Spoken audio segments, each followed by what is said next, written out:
This channel does not promote any violent, harmful, or illegal activities. All content provided by this channel is meant for an educational purpose only. যে বিজেপির অভ্যন্তরে রাজ্য বিজেপির এক গুরুত্বপূর্ণ পদাধিকারীর বিরুদ্ধে বিজেপির ভেতর থেকেই তাদের জাতীয় সভাপতি নাড্ডাজি, তারপর national general secretary organisation, home minister এবং জেনারেল সেক্রেটারি সুনীল বানসাল, বিজেপির ভেতর থেকেই একটি ইমেল পাঠানো হয়েছে।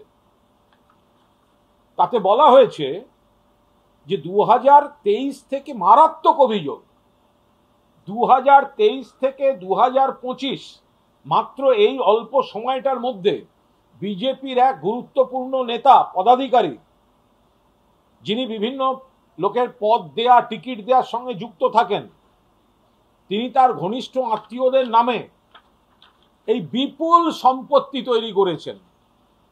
প্রত্যেকটি প্লটের নাম দিয়ে দিয়ে এই অভিযোগ বিজেপির ভেতর থেকে তাদের নেতাদের কাছে পৌঁছেছে। আমরা বলছি এটা তাহলে ইডি সিবিআই কে তুলে দেওয়া হোক। যদি আপনারা না দেন তাহলে আমি পৌঁছে দেব, এটা ইডি সিবিআই এর হাতে তুলে দেব। কেন তদন্ত হবে না? যদি এটা দলের মধ্যে আবার কিসের তদন্ত? ওদের সম্পূর্ণ করাপশনের চার্জ আছে। পশ্চিমবঙ্গের গুরুত্বপূর্ণ পদাধিকারী, তার এগেনস্টে চার্জ হচ্ছে যে তার ঘনিষ্ঠ আত্মীয়দের নামে, অর্থাৎ নিজের বেনামে এই সম্পত্তি কেনা হয়েছে। অধিকাংশ ক্ষেত্রে এই আত্মীয়দের এর আগের সম্পত্তির তালিকা দেখলেই বোঝা যাবে যে কি ছিল না আর কি বিপুল পরিমাণ হয়েছে। এই বিজেপি কি করে দুর্নীতি নিয়ে কথা বলে? এই বিজেপি দুর্নীতির গল্প ছড়ায় তৃণমূলের বিরুদ্ধে। তাহলে এদের এই যে পরের পর প্রপার্টি ডিটেলস এখানে দেয়া আছে, বিজেপির ভেতর থেকে দিয়েছে সমস্ত প্রপার্টির ডিটেলস, কোন জেলায়, অধিকাংশ কিন্তু বীরভূমে, কোন জেলায়, সমস্ত প্রপার্টির লিস্ট এবং তাদের রেজিস্ট্রেশনের নাম্বার এবং রেজিস্ট্রেশনের ডেট শুদ্ধ, সেগুলো এটা দিয়ে নাড্ডা এবং বাকিদের হোম মিনিস্টার মেল পাঠানো হয়েছে বিজেপির ভেতর থেকে। ফলে আমাদের হাতে যেটা আসছে তো সেটা নিশ্চয়ই তাদের সূত্রেই পাওয়া। এবার এটা সত্যি মিথ্যে তো আমরা জানতে পারি না। তো বিজেপি যদি বিজেপির বিরুদ্ধে তদন্ত চায়, আমরা প্রাথমিকভাবে ধরে নেব এর বাস্তবতা আছে। তাহলে একজনের যদি 2 বছরে এত সম্পত্তি হয়ে থাকে, তাহলে তার সিবিআই এবং ইডির তদন্ত হবে না কেন? এই চিঠির কপি সিবিআই এবং ইডিকে পাঠাবো।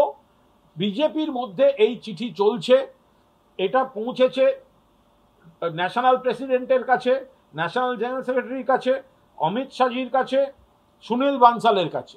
তো তাই যদি হয়ে থাকে তো তাহলে এই অভিযোগটা ঠিক না ভুল, একজন নেতা এই বিপুল সম্পত্তিটা বেনামে সত্যি করেছেন না করেননি, এর তদন্ত কে করবে? এর তদন্ত সিবিআই ইডি করুক এবং স্টেটের যে সিআইডি আছে তাদের কাছেও এর কপি পাঠিয়ে দেব। রাজ্যের যে সিআইডি আছে কপি পাঠিয়ে দেব, তার সঙ্গে সিবিআই এবং ইডিকেও পাঠিয়ে দেবো। এরকম একটি গুরুত্বপূর্ণ চিঠি যদি বিজেপির শীর্ষস্তরে পৌঁছে থাকে তাহলে এটা কিন্তু তদন্তের উপযুক্ত।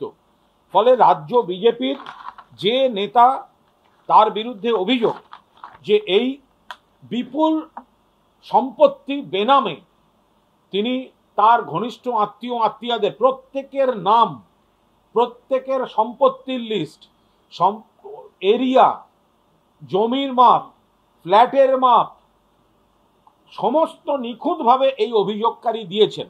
এবার অভিযোগ ঠিক নাকি অভিযোগ ভুল সেটা তো আমাদের পক্ষে জানা সম্ভব নয়, কিন্তু বিজেপির ভেতর থেকেই বিজেপির কাছে গেছে, তাহলে ইনভেস্টিগেটিং এজেন্সিগুলোও তদন্ত করুক।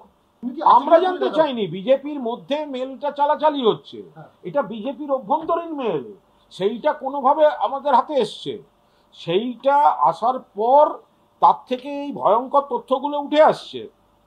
যে not only his father, mother and brother, his sister in lodge অমুক তমুক হ্যান ত্যান এই সমস্ত করেছে।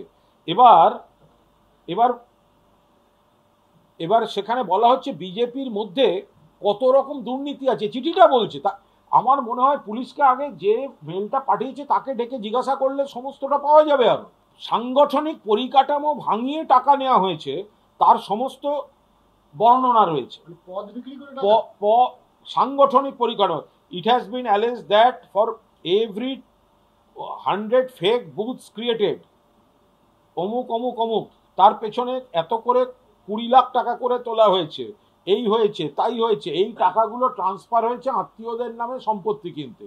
ফলে বিজেপির মধ্যে তাদের সংগঠনে থাকা লোক তাদের পদ দল বিক্রি করে কিভাবে নগদ টাকা তুলে আত্মীয় স্বজনের নামে কিনেছে তার পুরো অভিযোগ এটার মধ্যে রয়েছে।